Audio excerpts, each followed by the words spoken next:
Hi, and welcome to yet another edition of Ask Miss Judes. As usual, I hope you're keeping well, and enjoying life as God gives it. I want to especially thank you, my subscribers, and all those who sent in comments and opinions and suggestions and even questions based on the video on Are You Hearing or Listening? So if any of you haven't listened to that one yet, I'm going to put the link in the section down below. You really should, because it will make this video a lot more meaningful. So what I wanted to do based on the questions that came as a result of that is to look at what I want to call hearing versus listening, understanding in quotes. And I wanted to start by asking a question. Is it possible for someone to even try to listen and still not understand? I also wanted to ask, have you ever been in a situation where you came out of what was supposed to be a communication situation and you're like, what just happened in there? Because maybe three of you were in a situation and three of you came back with three different understandings of what happened. Now, my response to that is yes, it is possible to attempt to listen and still not understand. And I'm hoping that if we try to share some of the reasons why this could happen, then we can be a bit more cautious, present in communication situations, that we do not come away misunderstanding what was intended. So I'm going to share a few of what I consider factors that interfere with our ability to understand in our communication, in our listening environment. One of those is what I want to call tiredness. When we're tired or sleepy, our faculties are not exactly there. So someone might say something and we will hear something else, not because of what they said, but because of what is happening to us. So we call that a barrier to communication. It's like noise barrier. Tiredness is a barrier to communication. Another barrier is preconceived ideas or bias. If I think that the person who is talking to me has a motive different from what they really have, I will superimpose that motive on their conversation and I will hear what I wanted to hear rather than what the person said. So preconceived ideas or biases can interfere with our communication situation. So we can look at marriage, for example. You see lots of couples who will say, oh, he never listens. The woman will say, he never listens to me.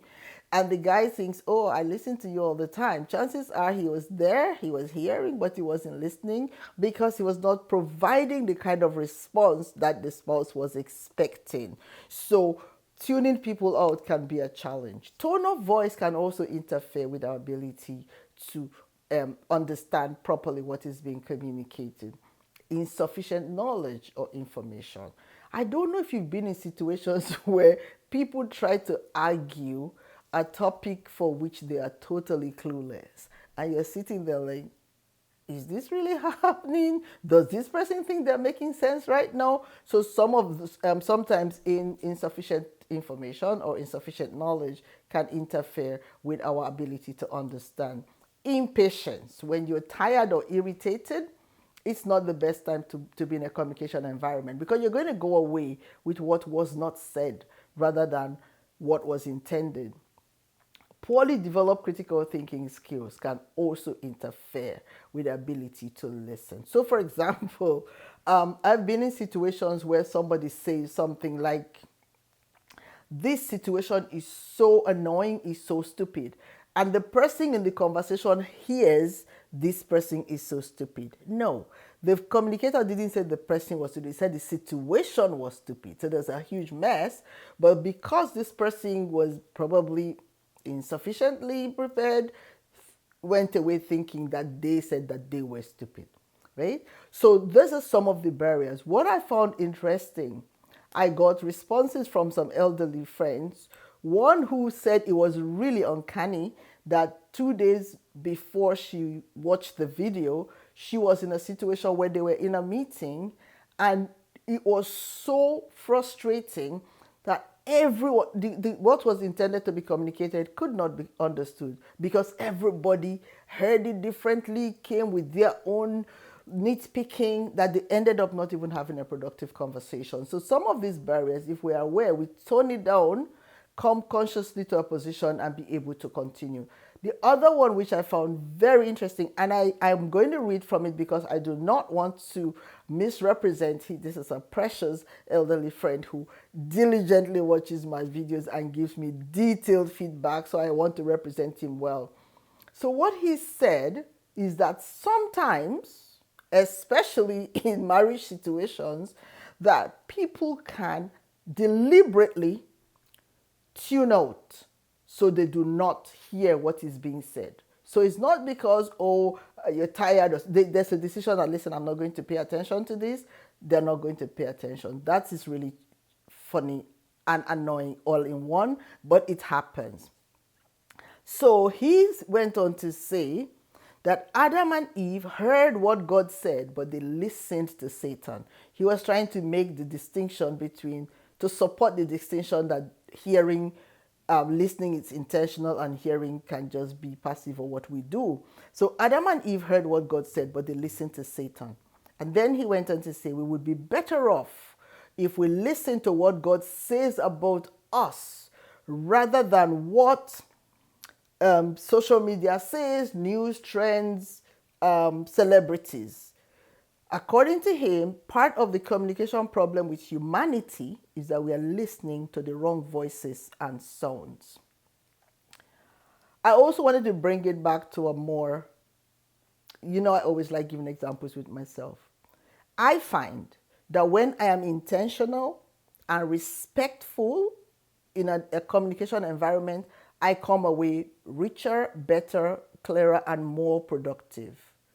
So I know I've said this many videos ago that when my oldest son was 8, I picked him up from school and we're coming. I was driving, he was sitting at the back of the car, and then he said he took permission that he wanted to say something. I was like, fine, you can go ahead and say it.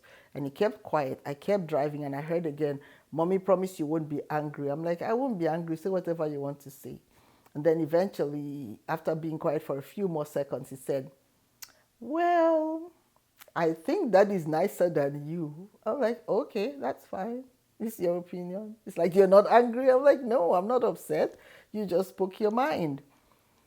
And I realized that young as he was at that time, the fact that I respected him enough to hear him meant he could be comfortable to talk to me.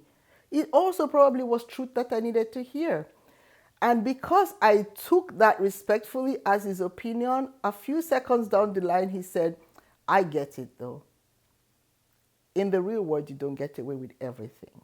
So he knew that some things that I don't allow him get away with is preparing him for the future. By the grace of God, he's now a man, married and having his own family. But I say that to say respect is a part of communication, especially in marriages, in families, in work situations, in any situation where we're expected to speak and be heard. Respecting the speaker adds an opportunity for us to be able to understand. Even if our opinions are different, if we respect each other enough, we will be in a better off situation. So as always, I'm going to ask that you like, share, and subscribe, that you send your comments. If you have any questions you'd rather send privately, like lots that I get, please send it by email to askmissjudz@gmail.com. So that's AskMZJUDZ. It will also be so cool if you could share situations where you listened or heard inappropriately, and if you could decipher some of what could have led to that. Thanks again for hanging out with me today. I look forward to coming your way again real soon. Take care. Bye.